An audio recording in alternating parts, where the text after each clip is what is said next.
अस्सलाम वालेकुम फ्रेंड्स। मैं हूँ आपका दोस्त मोहम्मद सिजाद वड्डल और आप देख रहे हैं YouTube channel and Facebook page काला तितर खुशाब ग्रुप।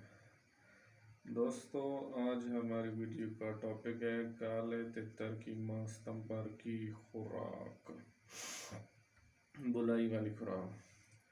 तो दोस्तों चलते हैं अपने टॉपिक की जानिब के मास्तंबर में हमने अपने तितरों को कौन कौन सी खुराक लगानी है और क्या चीज़ बदली करना है। दोस्तों, अब मौसम तब्दील हो रहा है, जैसा कि बारिशें होती हैं, बाज़ औक़ात हवा ठंडी चल जाती है इस माह में, तो इस वजह से खुराक और पानी जो है इसका बहुत ज़्यादा ख्याल करना पड़ता है। अपने तितर की खुराक और पानी तब्दील करना पड़ता है।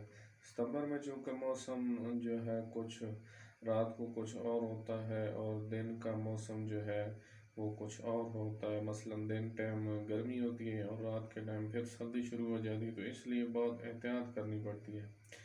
जब सर्दी स्टार्ट हो रही होती है तो इसमें हमें खुराक और पानी का बहुत ख्याल करना पड़ता है, क्योंकि वो हमारे परिंदों को जो है नुकसान ना हो जाए। इस वीडियो में मैं दो चीज़ें आपको बताऊंगा, खुराक और पानी। खुराक मैंने आपको ऐसी बतानी है कि अगर मौसम तब्दील भी हो जाता है तो वो जो हमारी खुराक है वो दोस्तों भी ज़ाया ना हो। अगर आप वीडियो पूरी देखें तब आपको पता चलेगा कि खुराक बनानी किस तरह है, इस्तेमाल किस तरह करानी है, और नए शौकीन लोगों को इस तरह समझ आती है कि खुराक बनानी कैसे है और खुराक जो है वो इस्तेमाल कैसे करानी है और पानी कैसे इस्तेमाल करना है। तो ये चीज़ें मैं आज आपको सारी बताऊंगा। तो दोस्तों, दिन टाइम की जो खुराक है उसमें आप अपने साथ अभी नोट कर लें। बाजरा आपने लेना है 1 पाव, उसको आपने धो लेना है और अच्छी तरह धुलाई कर लें और फिर उसको अच्छी तरह खुश कर लें। अच्छा, इसके बाद आपने दोस्तों दूध ले लेना है 3 पाव दूध आपने लेना है। अगर भेड़ का दूध मिल जाए तो बहुत वेल एंड गुड, बहुत अच्छा है, वरना आप बकरी गाय भैंस का भी मिल जाए तो इसको भी आप जो है इस्तेमाल कर सकते हैं, लेकिन भेड़ का दूध जो है इसमें बहुत ज़्यादा महफूज है।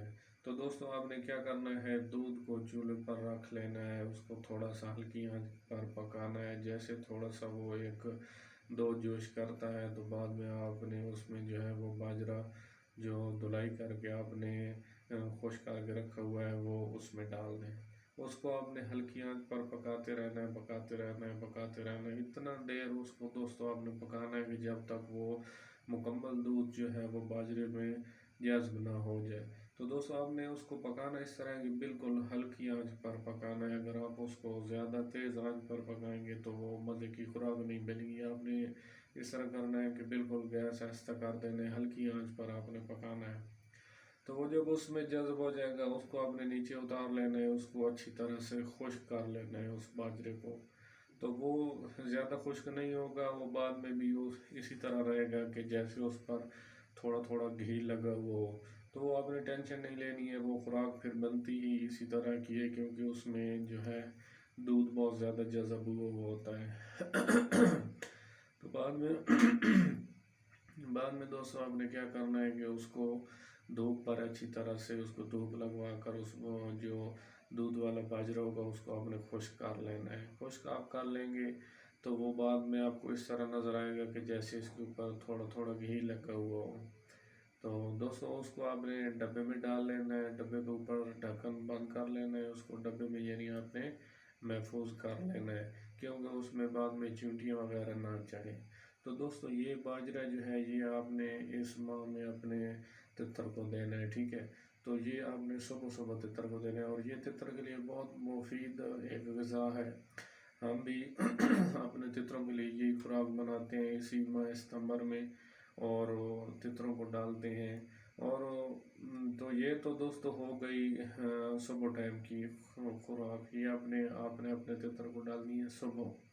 अच्छा, शाम को फिर आपने अपने तितर को क्या डालना है, दो आपने बादाम लेने हैं, ये सुबह सुबह पानी में डाल लें और शाम के वक्त ये पानी से निकाल लें, इसका छिलका वगैरह उतार लें और इसको लागरी में सही अच्छी तरह से कूट लें और इसमें थोड़ा सा गंदम का आटा मिक्स कर लें और दूध वाली मलाई अगर मिल जाए तो बेस्ट है, वरना फिर आप दूध के चंद कतरे ले लें और इस आटे को अच्छी तरह खुश्क किस्म का बना लें और गोलियां जो है अपने तितर को दें। तो दोस्तों ये इस पूरे महीने की सुबह की ग़िज़ा है और शाम की ग़िज़ा है जो मैंने आपको बता दी है। बहुत ही आसान नुस्खा है, बनाना भी आसान है और तितर को खिलाना भी आसान है। तो इसमें जो तितर पुराने हैं वो तो बुलाई करते रहते हैं और इंशाल्लाह इस खुराक से वो आपकी 2 माह और जो है बुलाई को बढ़ा जाएंगे। तो जो नए पट्ठे होते हैं, ये पुराने तितरों की दोस्तों बात कर रहा हूँ, और जो नए पट्ठे होते हैं वो तो आपको फिर खुद ही पता है, जैसे थोड़ा सा मौसम तब्दील होता है, ठंडी हवाएं चलती हैं, तो पहले साल के जो पट्ठे होते हैं वो बस मस्ती छोड़ जाते हैं और खामोश हो जाते हैं। तो पुराने तितर इंशाल्लाह सेहत में भी आएंगे और अच्छा हाजमा भी करेंगे, अच्छी खुराक भी करेंगे और बिल्कुल एक सेहतमंद परिंदा जो है आपका बन जाएगा और बहुत ही आपको अच्छी गुलारी देगा। तो बाकी रह गया पानी, तो दोस्तों नीम गर्म पानी आपने डालना है, वो भी तितर को दिन में, रात को नहीं डालना। जैसे शाम हो जाए जो बर्तन में रह जाए उस पानी को कल्टी कर दें। और दूसरी बात एक और ज़हन नशीन कर लें, जिन दोस्तों ने मिट्टी का बर्तन लगाया हुआ है परिंदे को, वो पानी खुराक तो आप दें लेकिन पानी वाला बर्तन जो है वो स्टील वाला या दूसरा प्लास्टिक टैप इस्तेमाल कर लें, क्योंकि मिट्टी वाला जो बर्तन होता है वो आप गर्म पानी भी देंगे तो कुछ टाइम बाद अगर आप उसको हाथ लगा कर चेक करें तो वो पानी ठंडा कर जाता है। तो ये बर्तन बदली कर लें आप दोस्तों, बेहतर है। और बाकी इंशाल्लाह मैं उम्मीद करता हूँ वीडियो आपके लिए बहुत ही फ़ायदेमंद साबित होगी, और वीडियो अगर अच्छी लगे तो इसको लाइक और सब्सक्राइब कर दें और इसको शेयर कर दें। अस्सलाम वालेकुम।